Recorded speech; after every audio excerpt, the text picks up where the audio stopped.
Hello students, एडोबिला point channel में आपका स्वागत है। और आज हम करने जा रहे हैं वर्कशीट नंबर 118।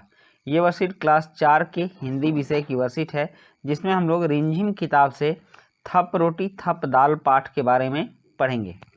तो चलिए, वर्कशीट शुरू करने से पहले आज का जो विशेष दिन है मैं उसके बारे में आपको बता दूं कि आज का दिन विशेष इसलिए है क्योंकि आज संविधान दिवस है।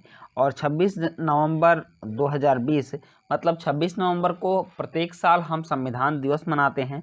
ऐसा इसलिए है क्योंकि डॉक्टर भीमराव अंबेडकर को भारत के संविधान का जनक कहा जाता है।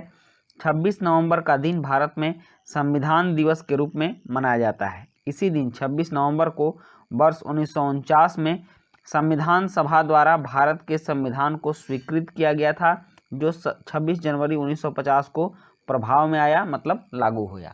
इसका मतलब है कि 26 नवंबर 1949 को हमारे संविधान सभा में जितने भी सदस्य थे, उन सभी सदस्यों द्वारा भारतीय संविधान को स्वीकार किया गया और उसमें कहा गया हम भारत के लोग मतलब भारत के सभी लोगों द्वारा ये संविधान स्वीकार किया गया। और इस संविधान को 26 जनवरी 1950 को लागू किया गया। यही कारण है कि प्रत्येक वर्ष हम 26 नवंबर को संविधान दिवस और 26 जनवरी को गणतंत्र दिवस के रूप में मनाते हैं। चलिए, अब आज के वर्कशीट के जो मेन सब्जेक्ट है और जो चैप्टर है उस पर हम ध्यान दें। प्रिय बच्चों, आज हम लघु नाटक थप रोटी थप दाल के बारे में जानेंगे, जो हमारी किताब में दिया हुआ है। यह बच्चों के खाने के खेल से जुड़ा हुआ नाटक है। सभी बच्चे इस नाटक को अच्छे से पढ़िए और नीचे लिखे प्रश्नों के उत्तर दीजिए। तो आप लोग उसको पढ़ लीजिए। और पढ़ने के बाद कह रहा है कि इस नाटक में बच्चे रोटी बनाने का खेल खेलते हैं। आप अपने साथियों के साथ कौन कौन से खेल खेलते हैं? तो इसमें तो बच्चे रोटी बनाने का खेल खेल रहे हैं। आप कौन कौन सा खेल खेल रहे हैं? तो आप जो भी खेल खेलते हैं उस खेल में आप उस खेल को लिखेंगे। तो जैसे मान लीजिए आप कबड्डी खेलते हैं, कबड्डी लिखिए। उसके बाद आप क्रिकेट खेलते हैं बच्चों के साथ,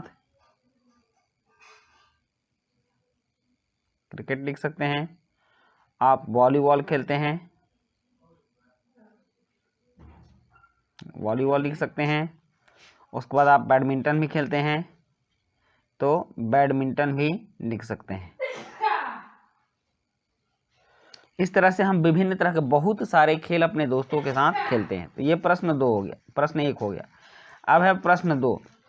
प्रश्न 2 है कि इस पाठ में हमने आटा, घी, दाल, दही, साग, चीनी, मक्खन आदि खाने की चीज़ों के बारे में पढ़ा।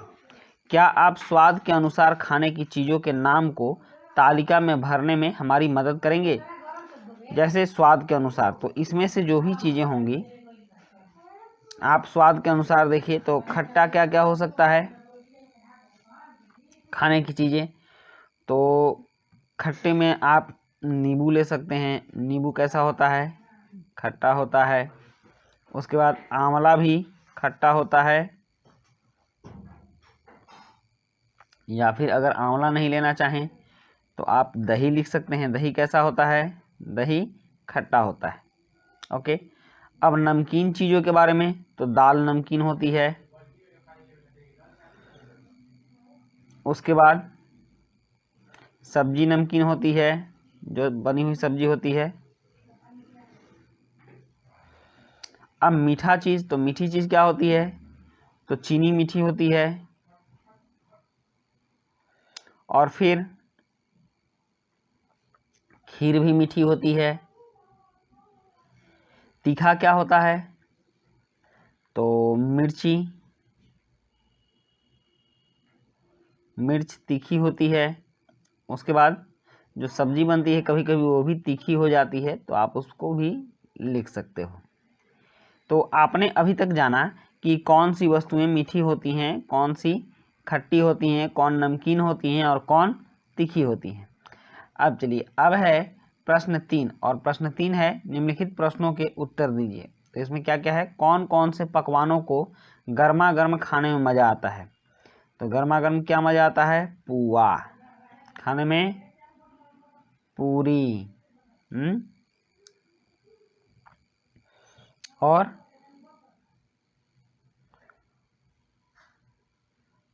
पुआ और पूरी खाने में गर्मा गर्म मज़ा आता है। उसके बाद दूध से बनने वाली किन्हीं 4 चीज़ों के नाम बताओ। तो दूध से क्या क्या बनता है? दही, दूध से खीर, सेवई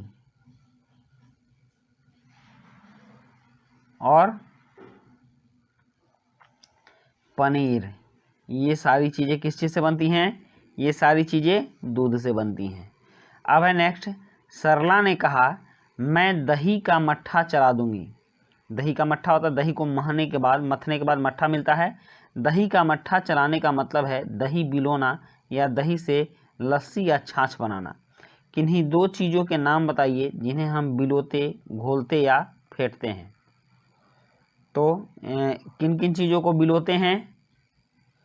तो कभी कभी अगर दाल कम गलती है तो उसको भी बिलोते हैं।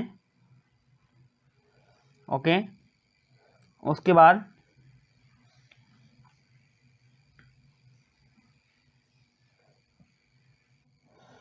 दही को भी बिलोते हैं। तो 2 चीज़ हो गई बिलोने वाली। और घोलने वाली क्या हो गई? तो हम क्या करते हैं? शरबत घोलते हैं, शरबत। और नींबू पानी, नींबू पानी भी घोलते हैं। उसके बाद है फेंटना। फेंटते क्या क्या हैं? तो फेंटने वाली चीज़ें हो गई, अगर बूंदिया बनाना होता है तो बेसन को फेंटते हैं। और दही बड़े बनाने में दाल जो पीसी हुई होती है उसको फेंटते हैं दही बड़े के लिए। तो इस तरह से हमने देख लिया कौन सी चीज़ें बिलोते हैं, कौन घोलते हैं, कौन फेंटते हैं। तो आपकी वर्कशीट आज काफ़ी मज़ेदार भी थी। और अभिभावकों के लिए सुझाव है कि बच्चों को बताएं कि हमारा देश एक धर्मनिरपेक्ष देश है।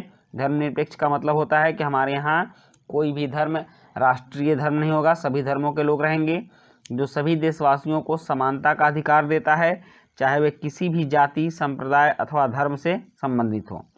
तो कोविड-19 के दौरान अपेक्षित व्यवहार है कि अपने हाथों को साबुन और पानी से नियमित रूप से धोएं। तो बच्चों, ये थी आपकी वर्कशीट और आप पूरी वर्कशीट हमारे साथ बने रहे, इसके लिए आपको बहुत धन्यवाद।